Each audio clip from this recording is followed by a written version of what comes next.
Hello बच्चों, आज हम मैथ के चैप्टर नंबर 2 बहुपद है एनसीईआरटी का क्लास 10th का, जिसके बारे में पहले हम कुछ बेसिक चीज़ें पढ़ लें। बेसिक चीज़ें पढ़ने के बाद हम चैप्टर स्टार्ट करेंगे। बहुपद है क्या, बहुपद कितने प्रकार का होता है, इसका सूत्र क्या है, इत्यादि जितनी भी चीज़ें बेसिक होती है उसके बारे में पहले हम बेसिक जानकारी ले लें। इसके बाद हम इसे आगे बढ़ाने की कोशिश करेंगे। तो सबसे पहले हम देखते हैं कि बहुपद है क्या। बहुपद का मतलब होता है जिसमें एक से अधिक पद हो, जिसमें एक ही चौरासी के एक से अधिक पद हो। जैसे मान लीजिए कि हमने यहाँ पर एक लिखा इक्वेशन, बहुपद जैसे लिख दिया यहाँ पर 4x² प्लस 2x प्लस 5। इसमें हमारा चौरासी है एक्स का ही दो पद है, एक स्क्वायर में है एक, जिसका एक घात एक है, इसे हम बहुपद कहेंगे।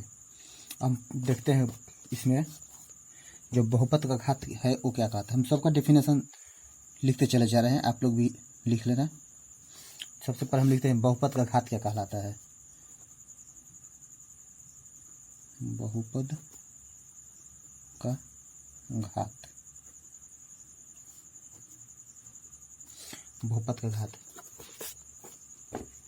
बहुपद का घात है किसी बहुपद में x की उच्चतम घात को बहुपद का घात कहते हैं। जैसे मान लीजिए ऊपर वाला ही यहाँ पर हम दे रहे हैं बहुपद, जैसे 4x² हो गया, 2x हो गया प्लस 5। इसमें दो हमारा जो है दो क्या हो गया, ये घात हो गया, जिसे इंग्लिश में हम लोग डिग्री भी कहते हैं। 4x², ये जो दो हमारा हो गया ये क्या हो गया, घात हो गया। जो सबसे अधिक घात की संख्या होगी वही हमारे बहुपद की घात कहलाएगी। देखो यह 3 प्रकार का होता है, बहुपद 3 प्रकार का होता है। हम लोग लिख रहे हैं बहुपद 3 प्रकार का होता है।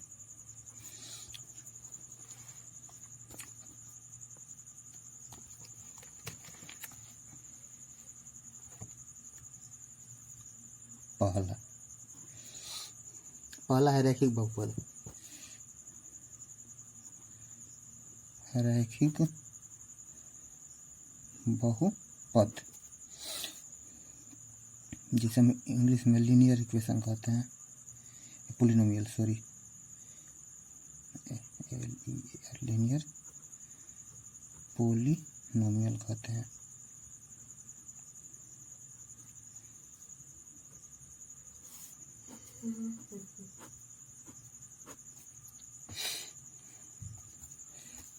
घात एक वाले बहुपद को रैखिक बहुपद कहते हैं। जैसे इसका जो सूत्र होता है वो है ax प्लस b, जहाँ a is not equal to 0। ये रैखिक बहुपद का हमारा सूत्र होता है, जिसमें a का वैल्यू कभी 0 नहीं होना चाहिए, वरना ये बहुपद नहीं हो पाएगा। जैसे एग्जाम्पल की अगर बात करें तो कुछ भी लिख सकते हैं। a हमारा कांस्टेंट है, अगर मान लें तो a की जगह हम कोई भी अचर राशि दे सकते हैं। जैसे मान लीजिए यहाँ पर हम 4x लिख दिए, या अब हमारा b है, b भी हमारा कांस्टेंट है, इसकी जगह पे हम कोई भी राशि रख सकते हैं। ये हमारा हो गया है रैखिक बहुपद। अब दूसरा का हम देखते हैं द्विघात बहुपद।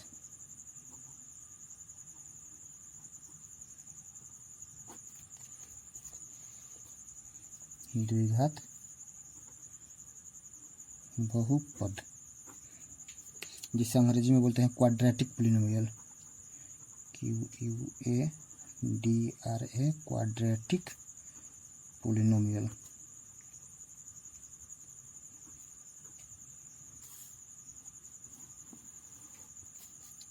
द्विघात है, इसका मतलब ये हुआ कि उसका घात 2 होना चाहिए, तो इसमें भी वही लिखेंगे,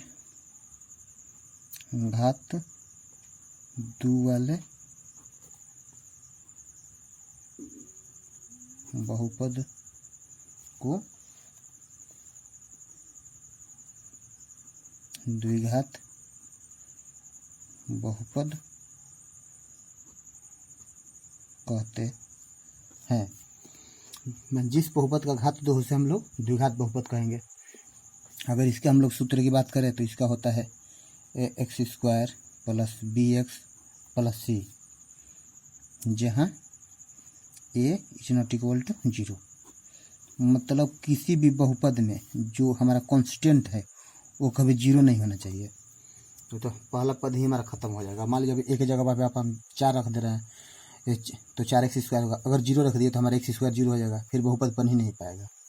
इसलिए हमारा पहला पद का जो होता है कांस्टेंट अचर राशि, वो कभी भी 0 नहीं होना चाहिए। ये हमारा, अभी इसका हम जैसे इसका भी अगर हम लिखे, अब इसका भी अगर एग्जाम्पल की बात करें तो इसको लिख सकते हैं हम, मान लीजिए कोई भी लिख सकता है बहुपद 4x² + 3x + 2, इसके जगह पर आप कुछ भी लिख सकते हैं। और तीसरा हो गया हमारा त्रिघात बहुपद।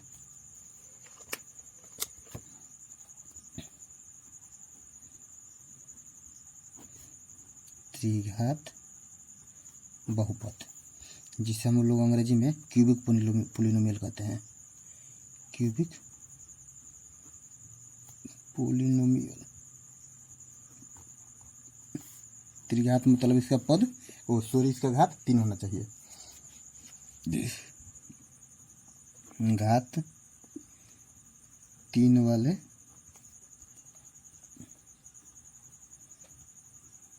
बहुपद को त्रिघात बहुपद कहते हैं।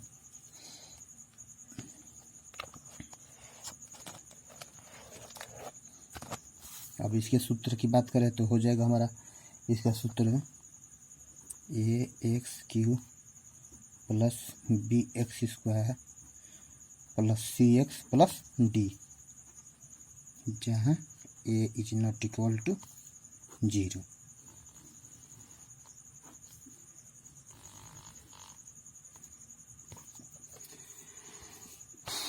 अगर इसका भी हम एक एग्जाम्पल की बात करें तो इसके जगह पर लिख सकते हैं 4x³ + 3x² + 2x + 1, कुछ भी आप लिख सकते हैं। बस उसमें जो सबसे अधिकतम घात होना चाहिए उस x का वो 3 होना चाहिए।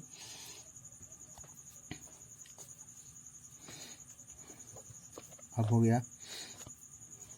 अब हम लोग देखते हैं कि इसके सूत्र क्या क्या होते हैं, या कुछ नोट में हम 1-2 पॉइंट लिख रहे हैं।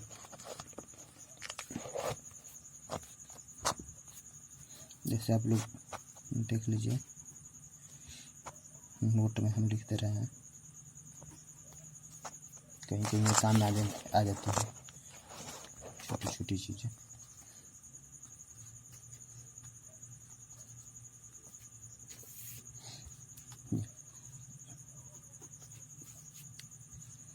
x की वो वैल्यू जो y को 0 या 0 बना दे। x की वो वैल्यू जो y को 0 बना दे, वो 0 ऑफ पोलिनोमियल कहलाता है, पोलिनोमियल कहलाता है। अब इसमें एक पॉइंट और है,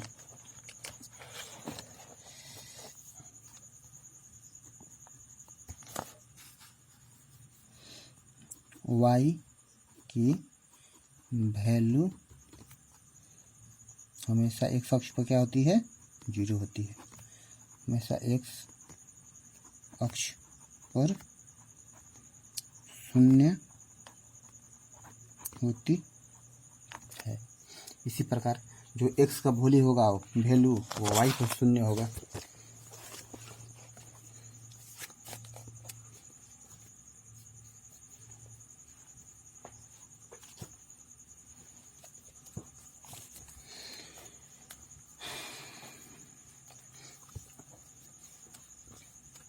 अब इसमें जैसे जो रैखिक बहुपद होता है, रैखिक बहुपद हमेशा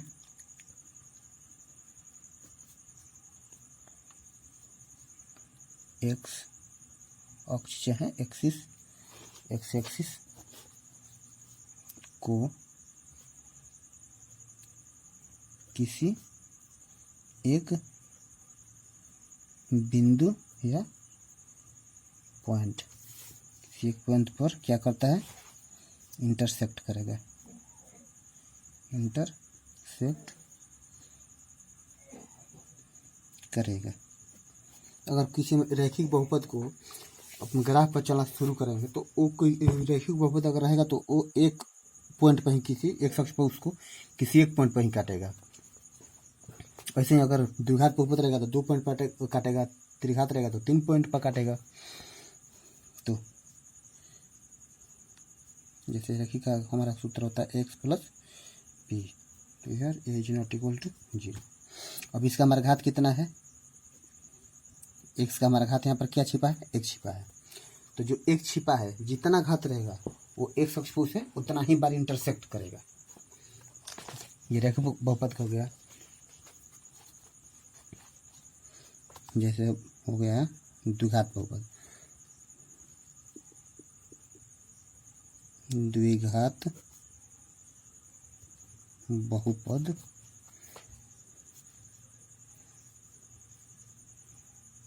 कम से कम 2 बिंदु या पॉइंट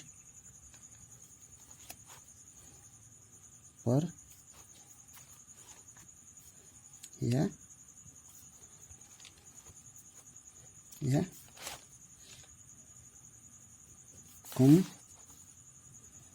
कम से कम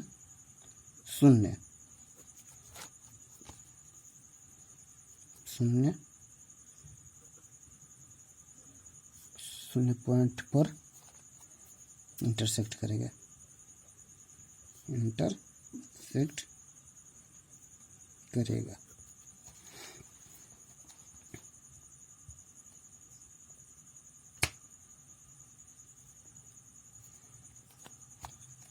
अब हो गया ये सब चीज़ें तो हुई। अब थोड़ा हम शून्यांक तथा उनके गुणांकों के बीच संबंध निकालते हैं। जैसे हेडिंग दे ले रहे हैं हम, शून्यक तथा गुणांकों के बीच संबंध। जैसे पहला हमारा क्या है, रैखिक बहुपद। पहले हम इसका हेडिंग दे रहे हैं रैखिक बहुपद। अब रैखिक बहुपद का तो हमें सूत्र पहले से ही पता है, जिसका होता है ax प्लस बी, जिसमें a is not equal to 0। अब इसका शून्यांक निकालने के लिए क्या करेंगे, शून्यांक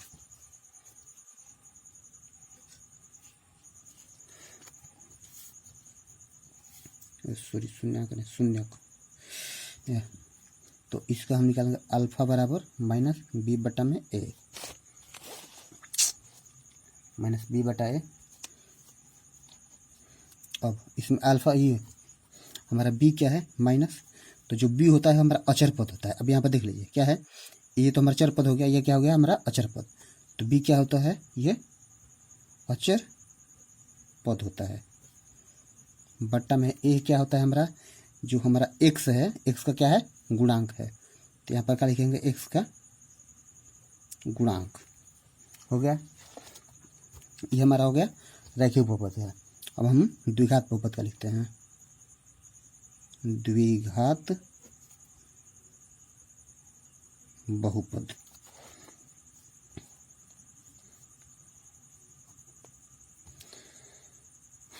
सॉरी,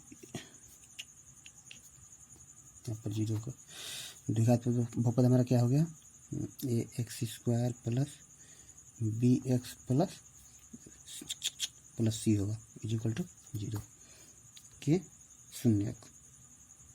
अब इसका शून्य को निकालना होता है, क्या करेंगे हम, तो इसका उसका तो सिर्फ एक होता है। अब इसमें क्या होगा, इसमें दो होता है, एक योग होता है, एक गुणनफल होता है। एक मूलों का गुणन योगफल होता है, योग, और में अल्फा प्लस बीटा, या इसे आप इस तरह लिख सकते हैं, मूलों का योगफल। ये हमारे दोनों मूल हो गए हैं, जो अल्फा और बीटा होते हैं ये मूल होते हैं। तो इसको हम ये इसका सूत्र होता है माइनस बी बटा में ए। अब बी यहाँ पर क्या हो गया हमारा, ये एक्स का गुणांक हो गया। देख लीजिए यहाँ पर बी क्या है, एक्स का गुणांक है ना, तो क्या हो जाएगा, बी हमारा एक्स का गुणांक। बट अब देखिए ए क्या है हमारा, एक्स स्क्वायर का गुणांक है यहाँ पर, तो इसको लिखेंगे एक्स स्क्वायर का गुणांक। एक्स स्क्वायर गुणांक है, ये हमारा दोनों हो गया। अब इसका एक होता है, ये तो गुणा हो, योगफल का ना, इसका गुणा होता है, या गुणनफल भी इसको हम लिखते हैं, गुणनफल मतलब अल्फा इंटू बीटा। तो इसको हम लिखते हैं सी बटा में ए। ये मूलों का गुणनफल हो गया सी बटा में। अब सी हमारा क्या है, देखिए यहाँ पर सी क्या है, अचर पद है। तो यहाँ पर क्या लिखेंगे हम इसको, अचर पद बटा में। अब ये देखिए एक क्या है यहाँ पर हमारा, ए क्या है, एक्स स्क्वायर का गुणांक है ना, तो इसको हम लिखेंगे एक्स स्क्वायर का गुणांक। अब हम लोग त्रिघात बहुपद के लिए लिख रहे हैं,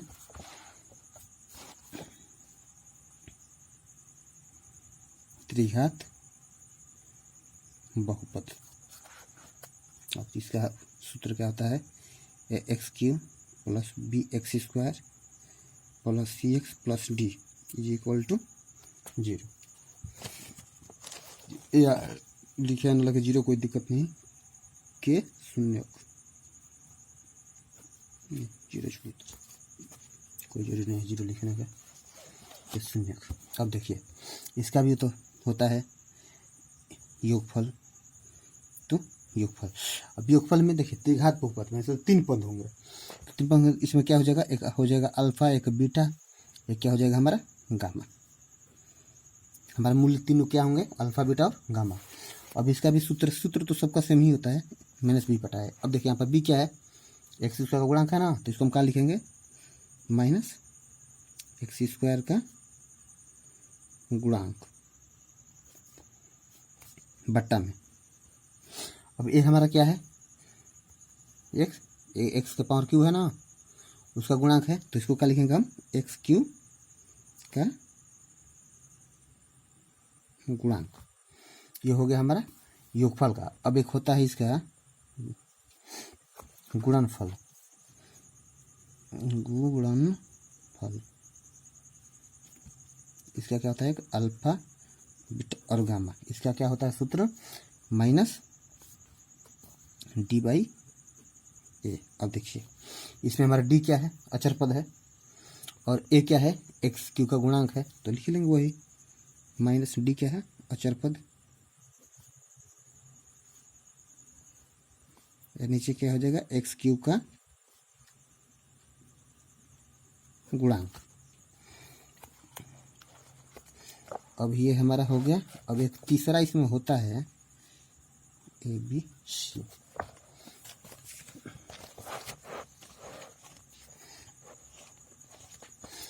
दो शून्य को के एक साथ गुणनफल का योग, एक साथ गुणनफल का योग, जिस मतलब ये हुआ कि दो शून्य को एक साथ गुणा करेंगे, उसको फिर जोड़ेंगे। जैसे देखिए हम लिख रहा है यहाँ पर क्या हो गया हमारा अल्फा इंटू बीटा, दो मूल है, इसके बाद हो जाएगा हमारा बीटा इंटू गामा, ये क्या हो जाएगा अल्फा इंटू गामा, क्या होगा ना, दो मूलों का गुणनफल है, इसको हम क्या किए हैं जोड़ दिए, फिर दो मूलों का गुणनफल है, इसको भी जोड़ दिए हैं, ये भी दो मूलों का गुणनफल है, इसको भी जोड़ दिए हैं। इसका सूत्र होता है सी बटा में ए। अब देखिए इसमें हमारा सी क्या है, एक सी क्या है, एक्स का गुणक है ना, तो इसको हम क्या लिखेंगे यहाँ पर एक्स का गुणांक। अब डिवाइडेड बाई, आइए देखिए अब नीचे हमारा ए क्या है, वो तो एक्स क्यूब गुणांक है, आपको तो पता है एक्स क्यूब का गुणांक। ये बेसिक जो चीज़ें थी वो हमने लिखा है। देखिए दो चार चीज़ें और है जिसे हम लिख दे रहे हैं। जैसे देखिए बहुपद का सूत्र होता है जो हमें बहुत काम आने वाला है, इसको भी हम लिख ले रहे हैं। देखिए बहुपद बराबर होता है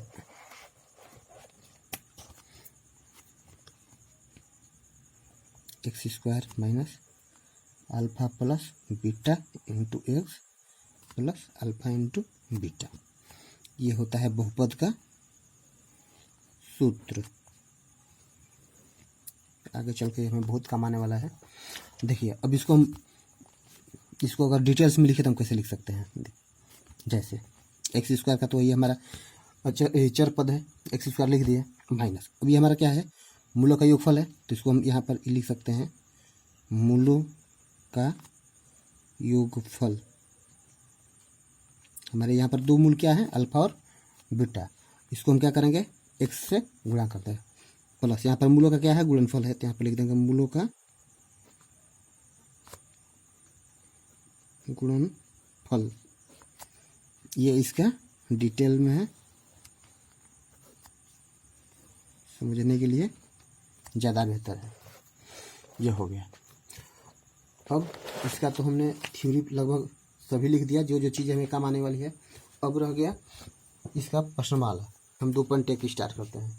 तो 2.1 में दोस्तों कुछ दिया नहीं है, बस उसमें आपको ये लिखना है कि जो एक्स है, जैसे मैं लिखा था कि एक्स अगर है एक्स का घात 1 है तो वो एक्स अक्ष को एक बार काटेगा, एक्स का घात 2 है तो वो 2 बार काटेगा, 3 है तो 3 बार काटेगा। तो देखिए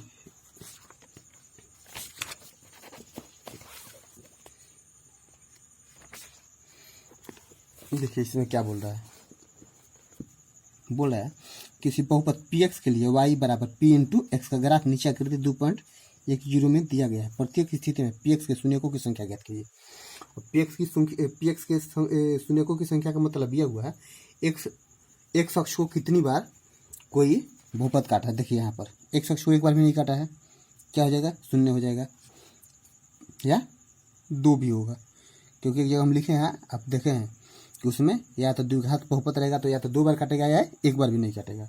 इसमें देखिए एक्स अक्ष पर कितनी बार काट रहा है एक बार में, तो क्या हो जाएगा इसका आंसर 1 हो जाएगा। इसमें देखिए एक्स अक्ष पर कितनी बार काट रहा है 1 बार 2 बार 3 बार, तो इसमें एक्स बराबर कितना हो जाएगा 3 हो जाएगा आंसर। अब इसमें देखिए 1 बार 2 बार एक्स अक्ष पर काट रहा है ना, ये एक्स अक्ष है हमारे, ये वाई अक्ष है, तो ये 2 बार काट रहा है तो इसका क्या हो जाएगा 2 हो जाएगा। अब इसमें ये देखिए 1 2 3 4, एक्स को कितनी बार इंटरसेक्ट कर रहा है 4 बार, तो इसका आंसर क्या हो जाएगा 4। अब इसका देखिए 1 2 3 4, ये भी 4 बार इंटरसेक्ट कर रहा है एक्स अक्ष पे रेखा, तो इसका भी आंसर क्या हो जाएगा 4। इसमें सिर्फ हमें एक्स का गुणांक लिखना है कि एक्स ये रेखा एक्स अक्ष पर कितनी बार इंटरसेक्ट कर रही है, बस वही हमारा आंसर हो जाएगा। तो इस चैप्टर में कुछ है नहीं। अब हम कल एक्सरसाइज 2.2 स्टार्ट करेंगे और ख़त्म भी करेंगे। तो आज के वीडियो में बस इतना ही। पहले आप लोग भूमिका थोड़ा थ्योरी का बढ़िया से पढ़ लीजिए, इसके बाद हम कल इसका चैप्टर स्टार्ट कर रहे हैं। तब तक के लिए धन्यवाद। अगर हमारा वीडियो आपको पसंद आए तो आप इसे लाइक कीजिए, अपने दोस्तों में शेयर कीजिए। अगर कुछ लग रहा है कि कहीं दिक्कत आ रही है समझने में तो आप हमें कमेंट करके बताइए, हम आपकी हर समस्या को दूर करने की कोशिश करेंगे। या अगर हमारे पढ़ाने के तरीके में कोई आपको समस्या आ रही है तो भी बताइए, हम उसे सुधारने की कोशिश करेंगे। चलिए दोस्तों, तो तब तक के लिए धन्यवाद। हम कल अगले वीडियो में 2.2 एक्सरसाइज के साथ मिलते हैं।